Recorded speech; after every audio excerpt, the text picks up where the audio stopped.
Welcome to the Product Business Podcast. This is your number one podcast for the tips, actions, and insights to make more money from your products while enjoying your life.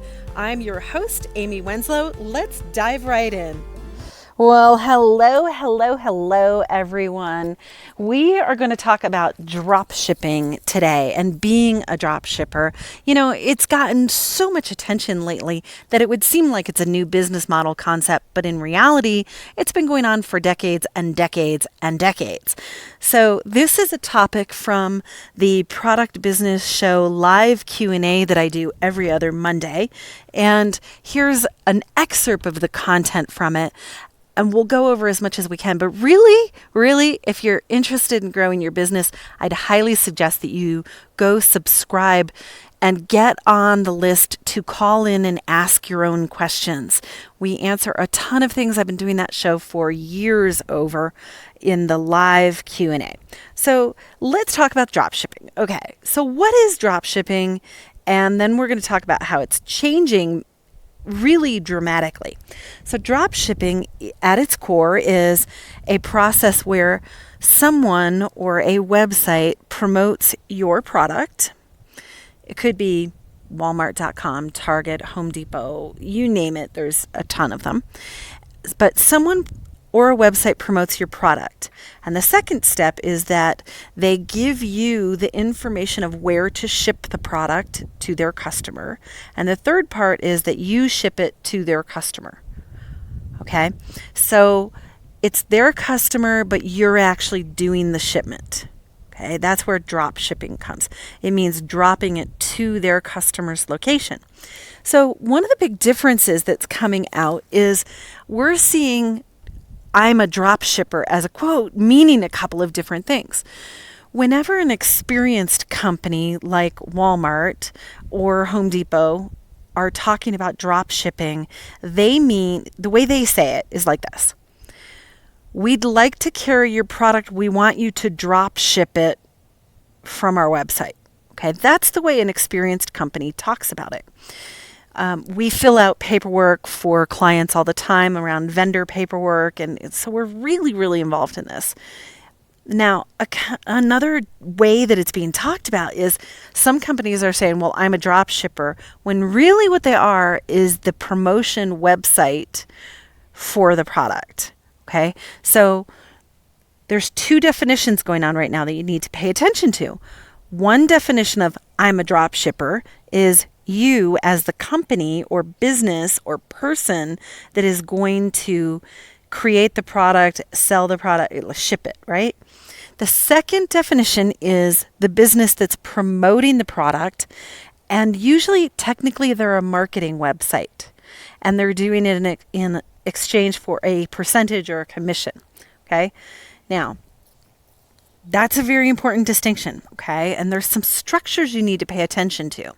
Usually an experienced business that is going to sell your product will have some sort of vendor agreement or drop ship agreement that stipulates a bunch of the conditions around becoming a drop ship vendor for them. Okay? And those will include things like commission percentages, promotional opportunities, who pays the credit card processing fees, and it goes on. We did a review on one of the drop shipping agreements for a client it's been about a week ago already. And there were 6 to 8 pages, double columns at about a 9-point font, so pretty small text, of all the different stipulations and things that needed to be agreed to. Like how often the orders would ship, how often they would check for the orders. And one of the big things that you need to think about as a business is your pricing structure. Now, pricing with drop shipping is going to be something you really need to agree on. You need to double check your numbers. We do a ton of work on pricing for people and on making sure that everything's built in that should be there for a complete price model. Because you're going to end up hopefully selling in multiple places. You want to make sure that your pricing is balanced and works across all of the different distribution channels that you're going to have, like drop shipping from somebody's website, being in a retail store, being on your own website, being on Amazon. The price model that you do has to work from all of those angles, plus potentially distributors, etc., etc.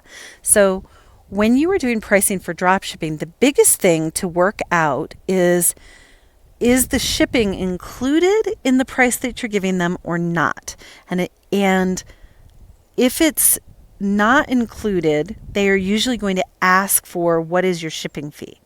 So you really want to ask things like, where do most of your orders come from off your website?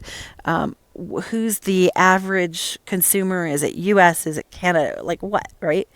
And you also want to take into consideration how many different types of shippers you want to use. Are you using just UPS? Are you using FedEx, etc.?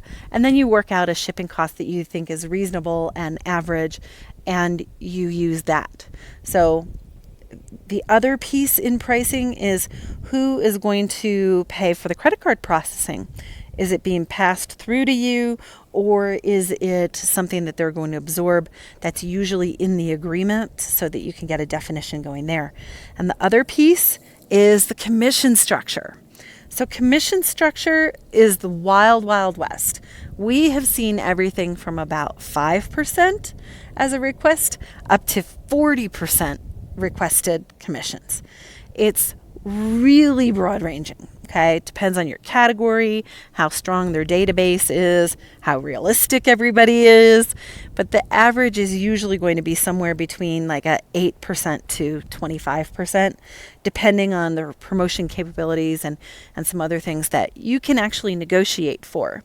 So it's really important to understand as a dropshipper what the structures are. Okay.